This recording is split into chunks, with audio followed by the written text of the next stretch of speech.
fiction, science fiction, horror, fantasy, crime, LGBT, thriller. You have now entered the House of Mystery with your hosts, Eric Shapiro, David North Martino, John Copenhaver, and Al Warren. Heard on KCAA 106.5 FM Los Angeles, 102.3 FM Riverside, and 105.0 AM Palm Springs. We are at the interview part of the show. So joining us, we have an author, of course, and the book is called The Price of Safety. And the author is Michael C. Bland. Thank you for taking the time to talk to us today. Thank you for having me on. So, Mr. Bland, The Price of Safety. So, this is your first book. How did you get into this profession of writing books? I've always been drawn to stories and to entertaining, and it's just been something that it's really interesting. It kind of becomes a calling after a while, especially once, at least for myself personally, once I get a story in my head, the darn thing will not shut up until I write it down. So I came up with this idea, and it really took me. And I was kind of inspired by when I lived in Chicago and taking the L, and everyone, of course, is on their cell phone. And I'm like, I can walk around naked. Not that anyone wants to see that, but I can walk around naked, and no one would be, everyone would be oblivious. But at the same time, there are cameras on the ceiling, so someone could always be watching. So it was that interplay and that conflict that really kind of spurred the idea for the story. Well, it's interesting. So now this is kind of a sci-fi in the future, 2047. Correct. So how did you get this idea? Like you said, it just comes to your mind. Okay, so the basic idea of you see everything, we're all on camera, there's a lot of things being watched. But how do you get into the details of the story, and how does this evolve? And the story really did evolve over time. But when I started to get this idea, I really wanted to focus on a main character and his family. And the reason is because if you have this constant watching and taking where we are right now in terms of technology and that whole thing, and fast forwarding 30 years, what's it going to be like? And the way I kind of thought about it is, where were we 30 years ago? I mean, almost no one had cell phones. If so, there were those ugly brick things. The internet was just barely starting. I think beepers were more prevalent than a cell phone. And look where we've come in 30 years to where now on this little device that's about the size of a pack of cards, I can pull up anything on the internet. I can find where I am. I can find my phone, see where other people are. I can order things. All these things that now we take for granted. Well, then what's going to be like 30 years in the future? And then the other thought with it is technology, like anything, it's a tool. Of course, you can use it for good or ill, right? So what if in this kind of world where everything then is so advanced, what if there's a scenario where you have to try to protect someone you love in that world? And how do you do that? So that's what really drove the story. So are you thinking that we're going to do something bad in the future because of our technology? What I'm thinking is there is a potential for danger. So the theme of this kind of was at least just kind of a call, just what price are we paying for the technology we have? And this, I'm as guilty as everybody else. You get your iPhone or your Android, and immediately it has click here to agree to all of this legal jumble that you scroll, and who's going to really read every single line of it? And you're agreeing to allow them to do so many things and to track what you're doing and collect data and do all this stuff. And right now, that's kind of harmless. And for the most part, it's okay. You want to sell me shoes because I like to hike on the weekends. You're going to show ads for hiking shoes. okay, well, that's harmless right now. But again, what has magnified that technology over the next 30 years? And I'm not saying that it will happen. I'm saying that, like anything, there is a chance that it could. So, and trust me, I'm not one to preach. I hate being preached to. I'm not trying to preach. All I'm doing is trying to throw a world out there that if we aren't just aware and engaged with what the technology is and what's out there and what we're giving up in exchange, it could end up in a scenario like this, in a world like this. And also, doesn't technology in many ways often bring out the worst in people first? Yeah, that's a very good point. And kind of like almost your basis instincts, and where, so much of the internet now, between pornography or chat boards where people are absolutely rude and ignorant in a way that you never would be on the phone, let alone in person, put face to face with someone. Mm-hmm. So I agree with you. So how would that translate in the future? Mm-hmm. I just wonder if, but you think that changes the whole community? I mean, because we're all basically inside, and you got people saying the nasty things to each other on Twitter or Facebook or whatever. Mm-hmm. And like you say, how they would never do that before, like in earlier times. But mm-hmm. will that change the way people interact with each other in the future? Because if you're sitting there over a period of years, and your children learn to do that from the get-go, will they not be mm-hmm. kind of different in public? I would say that I think that people have changed already as it is. Mm-hmm. Look, I'm of the age I grew up in the 80s, and late 70s, early 80s, and when I was a kid, I would really go out and play. I'd ride my bike and I'd be gone and play with other kids in the neighborhood, and until literally you hear the mom's voice yelling your name. Nowadays, that doesn't happen. That's rare. I'm sure maybe in very small parts of the country, but the vast majority, kids don't do that. Instead, they do the organized sports, and they do other things, and they are more online within the TikTok and the Insta and Snapchat and all that stuff. And those things have are different ways that they communicate. I'm not saying one way is good or one way is bad, but I do think there's already a change in the way that each generation is communicating with each other. Mm-hmm. I just wonder too, being that you're really old. Wait,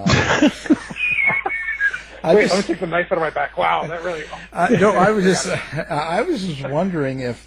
No, I'm even older than that. So, but how we grew up, and now mm-hmm. these advances that come along as we are older, we see the negative because we've learned how people are over the years that we've been alive.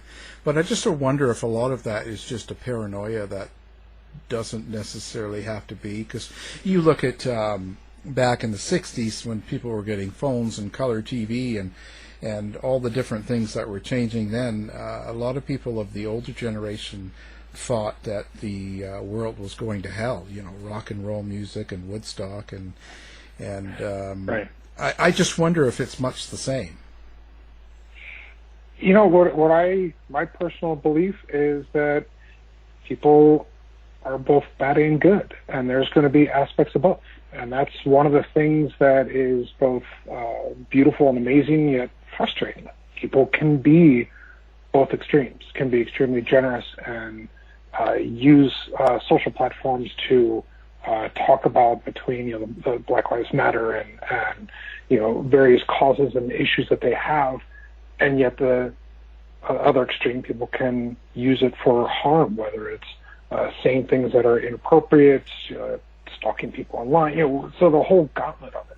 And so I think there will be an element that will be worse, but I also think there will be an element that will still be, a basic good person, or good people. So let's go over the basic premise of your story. So for the people that haven't read it yet, kind of give us a basic rundown. So the price of safety is set in a world where, as you may have already gathered from our talking, it's in a world where technology is so prevalent that no crime goes unsolved. And in that world, the main character, Dray Quintero, his 19-year-old daughter commits a crime. So he covers it up to save her life, and that starts down this rabbit hole where he discovers that nothing is as he thought it was. Why didn't he just let her go to jail? Well, one short book. Yeah, be a very short book. And yeah, no, that's it. Yeah. But this crime is, as she inadvertently does, it's actually a capital crime. So it's not just that she's going to get a slap on the wrist or have to clean up trash on the side of the highway. It actually is a capital crime. Yeah. So he's saving her life. So when you have these characters, like you have Dray, and then his 19-year-old daughter, the one we're talking about, is Raven. So Raven, who do you get these two characters from? Is this people you've met in life or you've come across, or how do you draw to create these characters? There are little elements, and I've seen a T-shirt say, "Be careful, I'll put you in my next novel," which I thought was a great T-shirt to have. So as most writers, I steal a little bits from here and there. So they are a conglomerate of different people. One of the big things with Dray, not only the story itself as his role in it, but both my grandparents were engineers. One built bombs during World War II. The other helped build battleships in New York City Harbor. And I was always proud of them and amazed by their knowledge and abilities. And so Dray is a engineer in the story, which then plays directly into the story itself because he helped actually create the web interlinking of the camera systems, because of course there are a hodgepodge of 100 different kind of camera systems in this country, and he helped connect them all together. So he helped create the world that he's now fighting against. Now in the story, I'm sorry, I just wanted to ask you real quick. Yeah. In the story, the capital crimes, I'm assuming that in the future the list of capital crimes has been greatly expanded. Is that a good guess? It has been expanded, and it's also directly related to some of the technology because they want to make sure that everybody in the country has a certain kind of technology that's a direct link. It plays a direct part in the story. It's these implants. Everyone has a very small implant that you get when you're very young, and it's connected to camera screens in your eyes. If you're familiar with like the old cataract surgery where they take out your lens and put a new lens in your eye. Well, this is a fake lens. That's actually a computer screen. Okay. Sorry, I didn't mean to interrupt you there. No, that's okay. But so she inadvertently rips out, not to get graphic, but she rips out her boyfriend's implant, which is a capital crime. Okay. And see that, so again, it plays into the technology, but then it's what does that technology do and why is it important, and that's part of the story. Well, So when I wrote this, I created it's a mystery. It's a crime that's committed, and then Dray finds himself not only in trying to help save his daughter, but finds himself he's actually in the middle of a mystery that he didn't realize. I have those same lenses in my eyes. So they're watching me. And They're very convenient. Yeah, and they put a chip in my brain. They had lots of room to put it in. Wow. It doesn't bother you. Yeah, no, I'm used to it. So I just wonder now, so how do you develop a character in these as well? So you've got your character. So how is it that you implant, there's the word. How is it that you put these developments on the character? Like how, because as a reader, how do I know what Raven is all about? Mm-hmm. It's definitely developing it over time, and character and the story, they go hand in hand. And as I developed it, honestly, the story itself changed, and the main character changed as I was developing the story and figuring out what story I wanted to tell and how best that worked. And with him being an engineer, it really, that was almost, that's like when a lot of things kind of clicked into place for him to have a level of knowledge that the average person wouldn't have, but also then how would they react? And for me, one of the biggest things is that what drives Dray, which is his family, protecting his family. His daughters are his world, and so he does everything for them. And I thought that was important because, one, I thought that was very relatable. And something that everybody would, regardless of what cool, shiny technologies around and what kind of events are going on, that's the core of that character. And like I use the analogy of Star Wars. I love Star Wars, and there's some really cool stuff. And trust me, I'd still love to have a lightsaber any day now. But the thing is, if it wasn't for the characters, there'd be nothing just except some kind of odd movie with a big walking guy in fur and all that stuff. But so it's really, so characters are really important, and so I really want to make sure that this book had heart and had a main character that you could understand and root for. Wow, that's crazy. So what are your influences on writing? Like, who do you read? I read Pierce Brown. He did the Red Rising series, which is a fantastic series if you haven't read it. Excuse me. Also, Michael Crichton. He was a big influence as well. I love his ability to take science and technology and weave it into a story that's really interesting. And so not only is it a unique way of telling various stories, but you also kind of learn something in the process, which is, kind of cool. Too bad school isn't always like that, right? So that was another influence for this particular book. 1984 did have a little bit of an influence as well. But then other than that, I'm just a big voracious reader.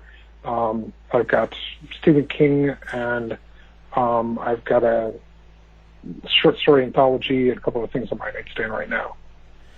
Stephen King, I've never heard of him. Is he an author? Yeah, he's new. Yeah, you should check him out. You might know him better as Richard Bachman. Oh, yeah. Oh, no. Yeah, There you go. Bachman books are great. Books are great. I know that. Now, so this is an off the cuff, but we have a lot of different types of guests, and we've had a lot of people that were, let's say, on the conspiratorial side, like we haven't been to the moon, the Earth is flat, there's underground people living, a moon base, you hear it all. Now, are you worried that you're going to get a lot of conspiratorial type followers? Not worried.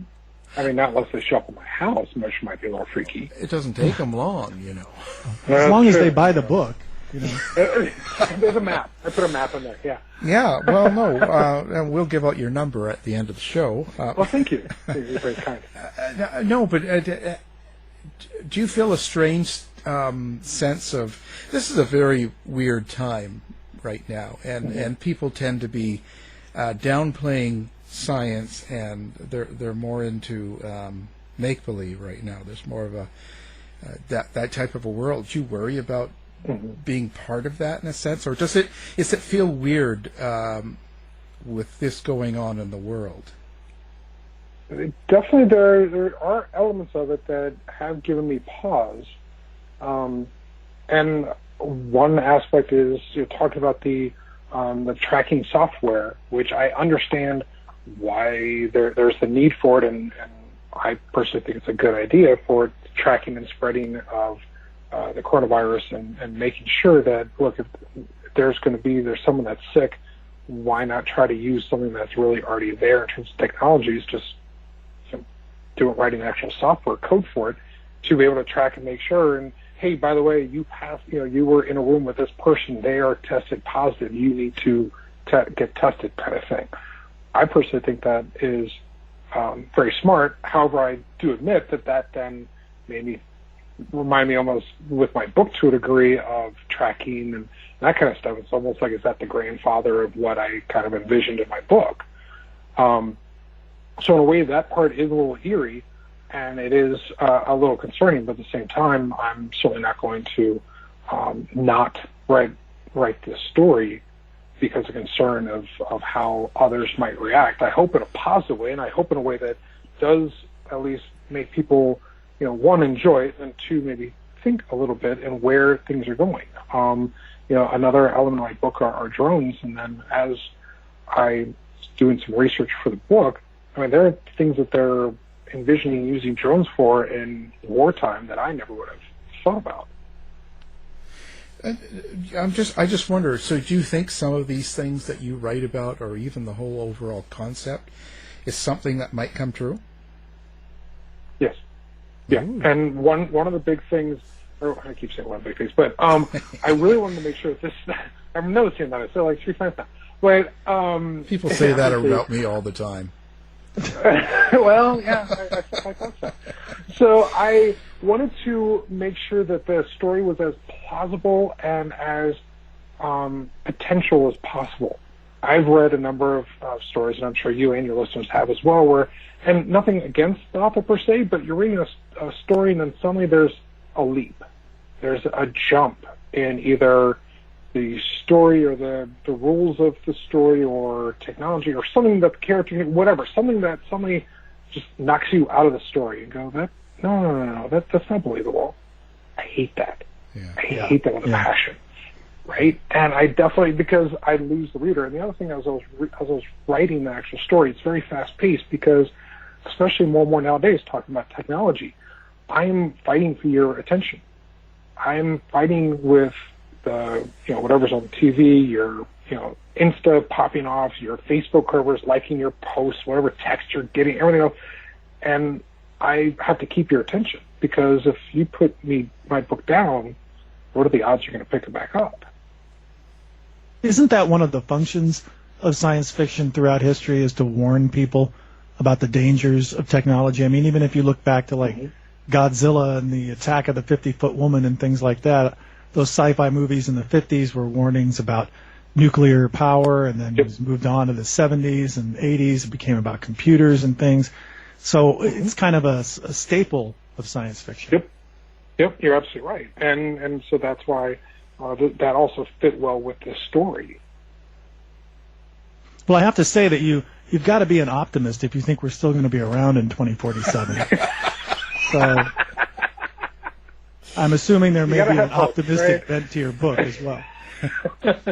There is, and that's at the end of the day, you're rooting for the character, but it all has to be earned. But I'm really proud of where the story went and how it ended, because I thought it fit exactly. When I first started planning the book, that's not where I expected it to end, but I'm really proud of it. And that's a good question. I do some writing myself too, and there's times when you plot out the story and you do it from beginning, middle, and end, and you have your characters and everything.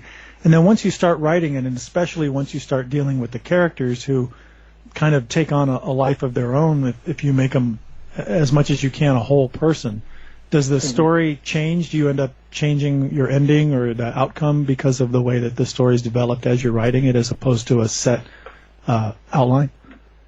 It did change. I will admit I'm a big outliner, and I outlined this book like crazy for over a year before I wrote it. And partly to make sure that with the pacing and everything, but on a bigger level, is because making sure that the mystery and the technology that I had, again, that I didn't want to have any spot where it's unearned or where I'm suddenly taking a leap that doesn't make any sense. Yeah. And I don't want a reader to go, well, what if they just did that? Almost like where TV shows kind of seem to hark back to the 80s, because otherwise the main characters would just have a cell phone, just be able to call the person and no more conflict, because they would just, no, of course, Jimmy, I'm here at the store, kind of thing, instead of make that to run around, right? So with my world, where technology, you're so interconnected, had to be different. It had to be in a way that made work. So to go back to your answer or your question, yes, the story changed many, many times. And I didn't really totally know at first where I wanted it to go in the end. I thought it was going to be just a single book, and it does have beginning, middle, and end. And the story ends. But It's the analogy I use is, like the end of The Matrix, where after Neo becomes the One and he beats the agent, and okay, great, he's now this amazing person. Well, then what? Yeah. Well, that's kind of what with right. So that's kind of with this one, where it happens, the story, and it concludes, but then there was a very logical, natural. Well, then what's the next step from there? Mm-hmm. Well, if you don't mind me asking you, I just wanted to check on this. You were saying earlier about how you were kind of inspired to write this because you were on the train and you saw the way that people weren't paying attention; they're absorbed in their computers. And you said, "I could walk naked through this train." There was an old episode of MASH where Hawkeye was complaining that everybody was so absorbed in things that he could walk through the camp naked and no one would notice. That's not something that you're going to try, or is that the story that's in the book? Is that just an anecdotal thing, or from experience? It's purely anecdotal. No. Okay. And my lawyer said to claim I never did. Yeah, that's good. Good. Yeah. But the big question, probably the most important thing that everybody's been waiting for me to ask and to get the answer, in 2047, that's when this takes place, right? Does the president still tweet?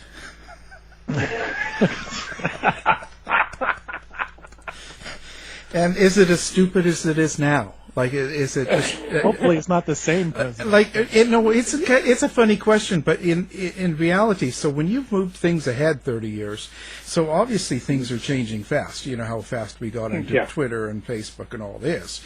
As fast as it comes, it goes. So in 30 years...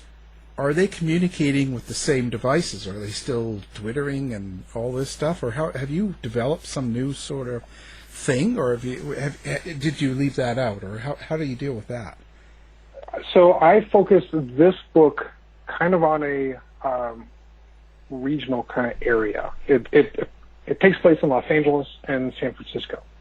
And it's Dray and his world. And then, of course, sequel, he started things that it's going to then snowball from there. So some of those answers actually, not to say stay tuned, but stay tuned.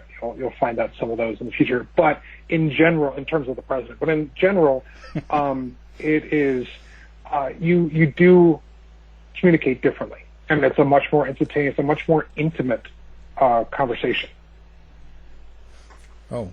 I don't know if that's good or bad. Or maybe much more private. How's that? Maybe a more private way. You don't have to be broadcasting it, so everyone knows. Now, I wonder, I ask a lot of people this lately, is with COVID-19 and the pandemic and all this stuff going on, and I'm just wondering, so now that we've had this COVID pandemic come through in our lifetime, and this is all happening, does that affect the way you write and how you write your story coming up? Especially because, this book is done, so I guess it's sort of the way it is. Right. But if you're doing a sequel, and if you're continuing the story, does it change the way you're going to write the second story? That's a really good question. The short answer is no. And one thing that is also a little freaky with my book is, and again, 2047, I mention how previous pandemics had gone through. And I talked about the bird-related flus and the SARS-like and that kind of stuff. I mentioned that. Now, that's kind of a background. It's just a hint of, or it helps add to the way the world is in 2047. So I don't go into much detail, but I'll just, kind of reread it a little bit, thinking, okay, that's a little freaky that I had that in there when in fact I've already, it's now happened. Wow. So now, did you write the book before the COVID event, or? Oh yeah. It actually came out just a couple months ago. Oh, so you're like that Sally Brown. You guessed it. I guessed it. You should start having readings and charge people money. I should. I need a crystal ball. Well, you don't even need that. So now, because we won't get into the details. I think people need to read it to find out how this goes. How many are you going to do? And is this going to be a series, or are you going to write a continuation to this? I'm currently working on the sequel right now. It's all plotted out, planned out. I know what's going to happen. I'm really excited about it. It is possibly a trilogy, but the more I'm kind of getting into it, it might end up being more than 3. But the reason why I don't know specifically the answer is I don't want to push it. I don't want it where, now this guy's just writing this book to putting the characters, in some ridiculous scenario.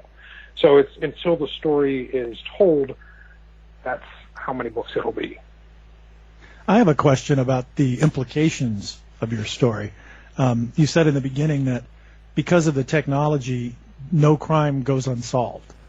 And how, you would think that at a certain point, once people realize that everybody's getting arrested for all their crimes, that crime would dry up.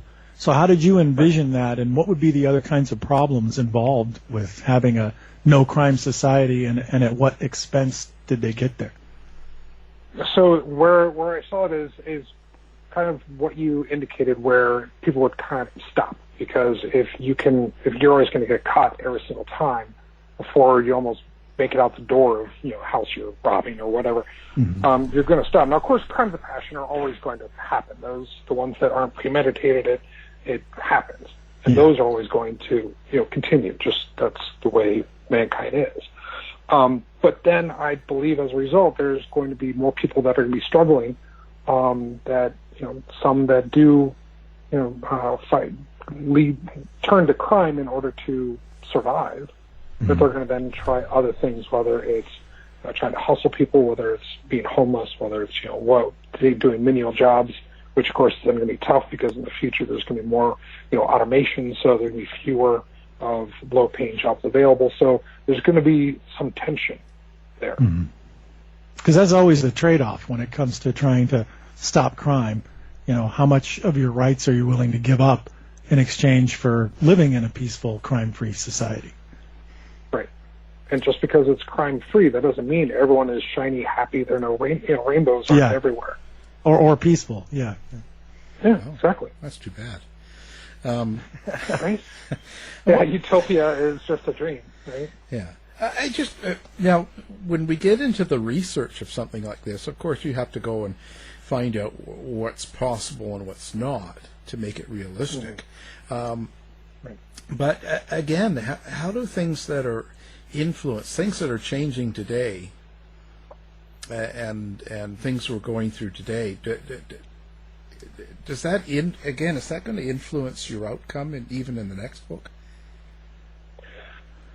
I'm going to try not to have a direct effect.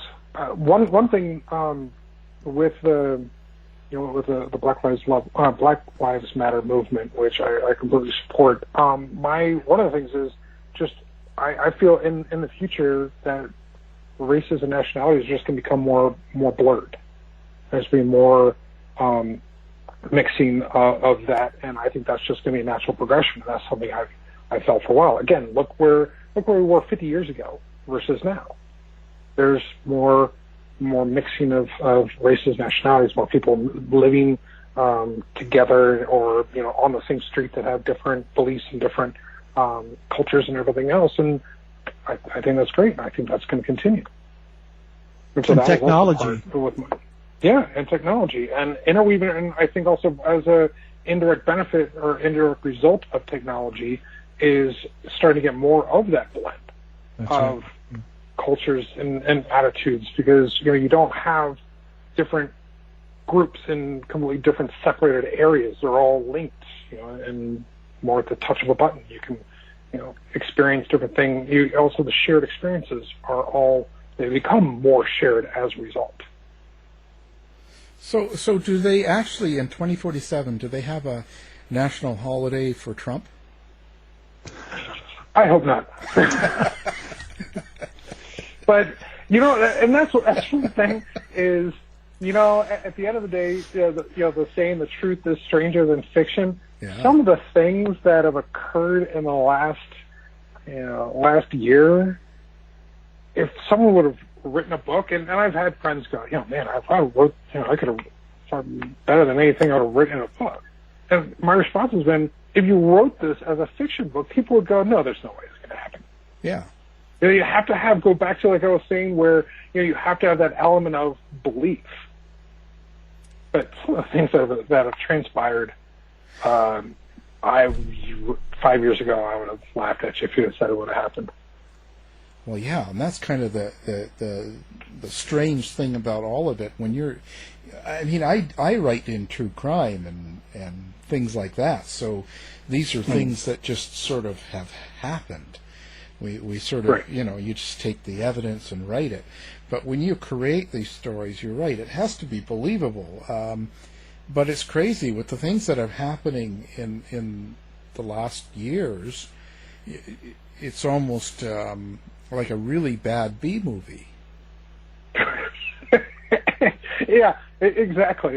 It's almost like, and a couple of friends of mine have referred to it as Jumanji. Okay, we're on the phase 4 of Jumanji, and we need to go out and someone needs to win the game so we can stop this madness. Yeah, there's something wrong. Like it would be like one of those really bad movies you'd see late at night or on Netflix wouldn't have it. No, Netflix wouldn't even do it. No. So it's just really strange because that opens the door, and how conspiratorial and how much people believe nowadays. It's crazy. So you just never know what's going to happen. Agreed. Yeah, Oh. It gets to the point where if they're on the news, like, hey, this new thing, breaking news. Really? Is it going to be at the same level as the rest of the craziness? Like, you almost have to try really, really hard to make it on the news nowadays. Yeah. Well, it depends on what you do. True. Yeah. Constantly breaking news. It's breaking my back. It's just. So now you also, I want to talk about you as well. So what are the things you've got going? I guess you have this. You're the founding member of a book pod. Correct. And so what's that? So it is a group of writers, professionals. We have editors. We have award-winning filmmaker. We have someone, the one, Jen Brody, who she's the one that is the main founder of it. She is working with Disney on a series of books, and she's been in Forbes and all that stuff. And we have people from really all around the world as well. And an interesting range from, very literary to poets to action writers to and people writing screenplays. One of the writers for Grey's Anatomy is one of our members. So it's just a great range and a fantastic group. And we support each other. And then, hey, I have this contract for this work, and is the rate correct? And what do you think about this contract? Or do you have connections and helping to support each other? Because also, especially as you guys know, writing can be a very solitary endeavor, and to have a support group really kind of helps at times. Mm-hmm. So do you guys have cooked pizza and babies on pizza and all that stuff? Like, are you guys one of those elite groups out of Hollywood? Is that sort of what? Well, some do meet at times. It depends on the city and also the event, especially if someone has a book release or a certain event. Hey, they're going to have a reading here, and there's one of the members that does the drunken master, where you'll have people go to this event and these some not A-list actors, but people that you may have seen like on a TV show or something like that will go there and have some drinks and read excerpts from people's works, and it's a pretty humorous kind of thing and kind of a fun evening. People are involved with that. But then also it's mostly online because we're spread throughout. We even have a few people overseas. Most of them are in the LA area, but spread all over. Yeah. Well, that's the primary place to be, right? Yeah, you Right. notice he didn't deny the eating babies. Yeah, I know. He didn't even bring that up. They're honoring George Soros. Isn't that what the thing is? Well, yeah. Hillary Clinton's All part of the- special. She tells you use light barbecue sauce because you want to taste the meat, not the heat. Oh boy, I'll tell you, this world's just that's crazy. funny. Well, now for you, do you have like a website or something that you want to give away, or people can come find you on, or do you stay hidden? No, I have a website, MC Bland for Michael C. So mcbland.com, and there you can learn about me, my novel. And actually, I was recently awarded a finalist in 2 categories with the Indie Book Awards for both science fiction and thriller. So you get some sci-fi and a lot of, as well as, like I said, it's fast-paced novel. Very proud of that. And you learn about me and also time I pitched Columbia Pictures on one of my other stories. So that's a fun story. Let's check it out. Yeah, MC Bland. That sounds like a rap. It is, yeah. It's like MC Hammer, just without the parachute pants. Oh, well, maybe they're back in. You never know. You might have them. I have a pair ready to go. Bad.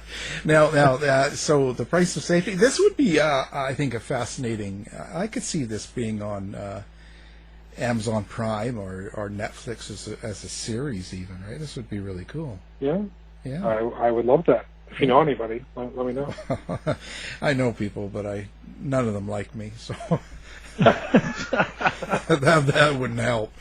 Well, I do my best. What we're going to do is we'll have your website, we'll have your book, we'll have all the information up on ours as well, so people can do one click if they're listening, and they'll find pictures and everything about everything they want, and pick up your book and do it all, and it's pretty exciting. Sure. And so you plan on doing this for quite a while, like doing more and more of the same, or are you going to stretch out and do some other types of writing, or where do you think? Probably, at least for now, science fiction is there. That's my love, and so that's what's going to be my primary focus. But you never know. A story could strike me, or opportunity to work on a series or a movie or something like that. And absolutely. Where did the story strike you? Were you really naked on a subway, or where does it does it come to you when you're sleeping? True crime book in that right there. Yeah, right. Yeah. Wow. I'm actually I'm on the run. Yeah. It's weird. It comes to me at the weirdest times, and a lot of times when I'm walking, I'll would walk a lot, going places, and so that's really just where randomly on the blue I'll start getting some idea, and a lot of times that's not a fully formed idea, but it's an interesting thing, and so then it might tie into another thought that I had, and so it starts to weave and grow, which is kind of actually what with this story. After the subway, that was just kind of the kernel, and then started to build from there. That's where some of the best ideas come from. Observation. Yeah, observation, and then someone will say something, and then someone else will, mention something else and start to kind of grow. Well, it sounds really good. We totally recommend it. We'll have it up, and thank you very much for being on the show. Thank you guys so much for having me. This has been great. Thank you. To find out more about our show, guests, or to listen to past shows from our archive, please go to www.houseofmysteryradio.com. Show's over for now. Was it as good for you as it was for me? Well, good night. This has been a production of Something Weird Media. I'll be back.